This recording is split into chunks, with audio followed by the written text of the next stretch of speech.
പക്ഷേ വികസനമെന്ന് നമ്മൾ പറയുമ്പോൾ വികസനം ആരുടെ വികസനമാണ്? രാജപാതകളും വലിയ കെട്ടിടങ്ങളും നിർമ്മിക്കുന്നത് കൊണ്ട് മാത്രം നാം വികസിക്കപ്പെടുന്നില്ല. വികസിക്കേണ്ടത് നമ്മുടെ സാമൂഹ്യ ജീവിതമാണ്. സാമൂഹ്യ ജീവിതം വികസിക്കണമെങ്കിൽ ദാരിദ്ര്യം പരിപൂർണമായും തുടച്ചു മാറ്റപ്പെടണം. ദാരിദ്ര്യം പരിപൂർണമായും തുടച്ചു മാറ്റപ്പെട്ട സ്ഥലങ്ങൾ വളരെ അപൂർവമേ ഉള്ളൂ. എൻ്റെ അറിവിലില്ല. കേരളം പലതിനും മാതൃകയായിട്ടുള്ളതാണ്.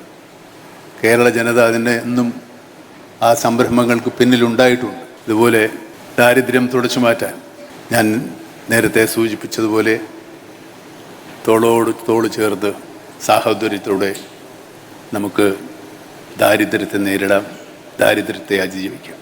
ഏത് കണ്ണഞ്ചിപ്പിക്കുന്ന വികസനങ്ങളുണ്ടെങ്കിലും വിശക്കുന്ന വയറിന് മുമ്പിൽ ഒരു വികസനത്തിനും വിലയില്ല.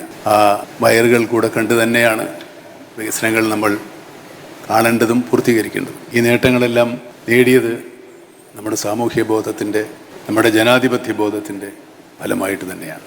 ഇന്ന് മുഖ്യമന്ത്രിയുടെ അതിദാരിദ്ര്യമുക്ത സംസ്ഥാനമായി കേരളത്തെ പ്രഖ്യാപിക്കുമ്പോൾ അതിനേക്കാൾ വലിയൊരു ഉത്തരവാദിത്തമാണ് അദ്ദേഹം ഏറ്റെടുക്കുന്നതെന്ന് ഞാൻ മനസ്സിലാക്കും. ദാരിദ്ര്യത്തിൽ നിന്ന് മാത്രമേ നാം മുക്തമായിട്ടുള്ളൂ. ദാരിദ്ര്യം ഇനിയും നമ്മുടെ മുന്നിൽ ബാക്കിയാണ്. ഒരുപാട് പ്രതിസന്ധികളെ കേരള ജനത തോളോട് തോൾ ചേർന്ന് നിന്ന് അതിജീവിച്ചിട്ടുണ്ട്. നമ്മുടെ സ്വാതന്ത്ര്യം കിട്ടുന്ന കാലത്തേക്കാൾ നമ്മുടെ ദാരിദ്ര്യരേഖ ഒരുപാട് കുറഞ്ഞു ഈ നിലയിൽ എത്തിച്ചതും നമ്മുടെ സാമൂഹ്യ ബോധമാണ്, നമ്മുടെ സാമൂഹ്യ സമ്പത്താണ്. പരസ്പര സ്നേഹവും പരസ്പര വിശ്വാസവും മറ്റ് അതിർവരുമ്പുകളില്ലാതെ ഉള്ള നമ്മുടെ സാഹോദര്യവും തന്നെയാണ്. ഈ ഭരണ സംവിധാനത്തിൽ അർപ്പിക്കപ്പെട്ടിട്ടുള്ള ഈ ഉത്തരവാദിത്വം വളരെ വിശ്വാസപൂർവ്വം അവർ നിർവഹിക്കും എന്ന് തന്നെയാണ് ഞാൻ വിശ്വസിക്കുന്നത്. അതിന് ഞാൻ നേരത്തെ പറഞ്ഞതുപോലെയുള്ള സാഹോദര്യവും സമർപ്പണവും നമ്മുടെ ജനങ്ങളിൽ നിന്നും ഉണ്ടാവണം. അതുണ്ടാവും എന്ന് തന്നെയാണ് ഞാൻ വിശ്വസിക്കുന്നത്.